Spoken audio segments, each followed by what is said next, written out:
not just avoid, but to actively work against. The Federalist on Diffusion of Power in American Government to Thwart Absolute Monarchy as Held by King Louis XIV. Guest essayist Andrew Langer. In 1992, U.S. Supreme Court Justice Sandra Day O'Connor succinctly and eloquently summed up the essence of our Federalist form of government. Federalism secures to citizens the liberties that derive from the diffusion of sovereign power. New York versus United States, 1992. Powers diffused among branches and levels of government so that no one branch can become any more powerful than any other, and the architects of our government were purposeful in this construction. They did so because they were inherently distrustful of overly centralized power, because they knew that power could be abused, especially the power of an executive, probably the greatest threat to individual liberty. Both Federalist 69 and Federalist 70 focus on the dangers of concentrated or overly powerful chief executives and how that power ought to be reined in, and while Federalist 69 spends a tremendous amount of time focusing on the English monarchy and Federalist 70 looks at ancient Rome, the Federalist authors, Madison, Hamilton, and Jay, were well aware of the recent history of France's Bourbon monarchs, especially King Louis XIV, the self-proclaimed Sun King.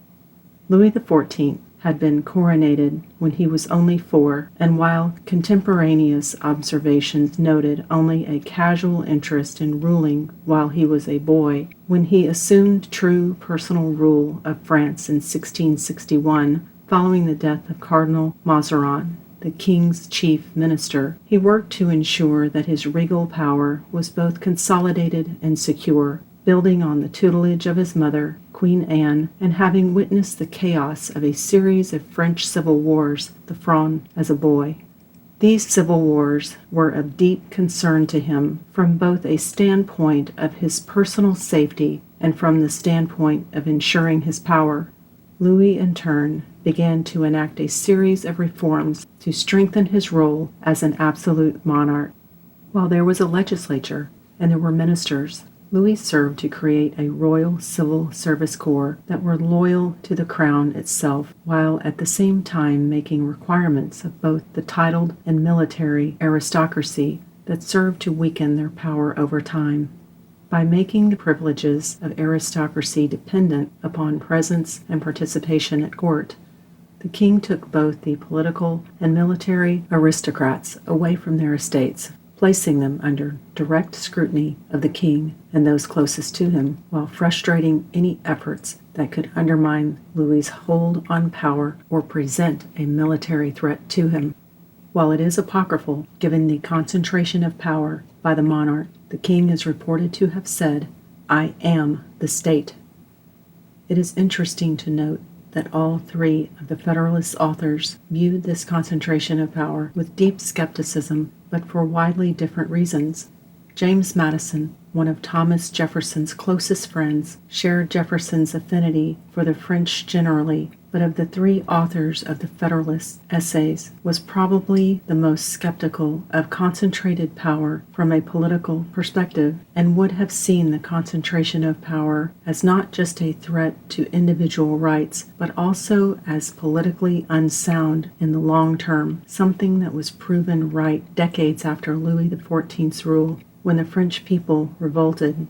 In contrast, Alexander Hamilton, the author of Federalist 69 and 70, believed in greater concentration of power in the federal government, as well as greater concentration of power in the executive branch.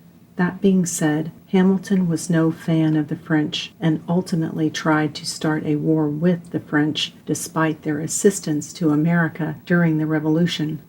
But it was John Jay whose antipathy toward the French monarchy was deeply personal and who certainly had no love for King Louis XIV. Jay was raised as a Huguenot, a French Protestant sect. The Huguenots were persecuted for a very long time by the French government until the 1598 Edict of Nantes granted them extensive religious freedom. But in October 1685, King Louis XIV issued the Edict of Fontainebleau, which revoked the freedoms granted nearly a century earlier. Louis may have done this to placate the Catholic Church, whose political power he had also been trying to diffuse. Persecution of the Huguenots began anew, and John Jay's great-grandfather sent his wife and children to England to avoid being targeted. As a result, Jay's great-grandfather had his property confiscated, and he eventually joined his family in England. When Jay was born in America, he was raised in Rye, New York, and educated in a French Huguenot church school in the next town, New Rochelle, named for La Rochelle, a Huguenot center in France. There is no doubt that his family's experience colored his own views of the relationship between a central government and the rights of citizens, especially when it came to the freedom to worship and the right to enjoy private property. Interestingly enough, Hamilton too had at least one Huguenot ancestor, a grandfather, and this may have contributed toward his antipathy toward the French as well. To be certain, whether based upon familial experience or an overall approach to political philosophy, and most likely a combination of the two, the authors of the Federalist saw that the political machinations and concentration of absolute monarchic power during the reign of King Louis XIV as something to not just avoid, but to actively work against. Andrew Langer is president of the Institute for Liberty,